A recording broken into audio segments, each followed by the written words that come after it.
সাস্তে music ক্যারিয়ারটা হয়তো ইতিটা so it's natural সাধারণত এরকম স্টেজে দাঁড়িয়ে লাফালাফি করা যায় দাঁড়িয়ে।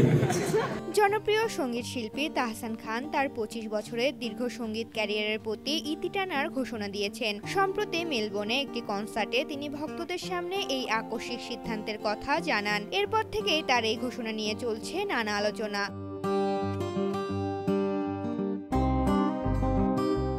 তাহসান জানান এটাই তার শেষ কনসার্ট ট্যুর। ঢাকাতে পুনর্নির্ধারিত কিছু কনসার্ট শেষ করেই তিনি পুরোপুরি অবসর নেবেন। এক সাক্ষাৎকারে তিনি বলেন, সূর্যের মধ্য গগনে থাকা অবস্থায় প্রস্থান শ্রেয়, এই বিশ্বাসে আমি বিশ্বাসী। এই সিদ্ধান্তের পেছনে তাহসানের ব্যক্তিগত দর্শন ও জীবনবোধের পরিবর্তন কাজ করেছে।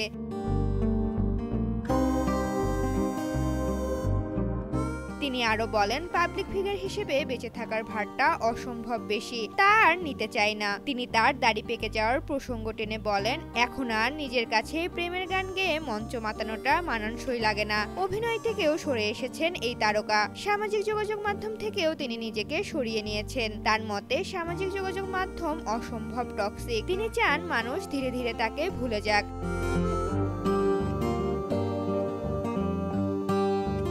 এত বছরের সঙ্গীত যাত্রা নিয়ে কোনো আফসোস নেই তাহসানের। তিনি বলেন, প্রত্যাশা চেয়ে প্রাপ্তি এত বেশি যে মাঝে মধ্যে বিশ্বাসী হয় না। ভক্তদের প্রতি তিনি কৃতজ্ঞতা প্রকাশ করে বলেন, এই দেশের গানপ্রেমী মানুষ আমাকে এত অসাধারণ জীবন উপহার দিয়েছেন। তাহসানের এই সিদ্ধান্তে তার ভক্তরা মর্মাহত হলেও তিনি তাদের উদ্দেশ্যে বলেন, বিদায় মানে তো বিদায়।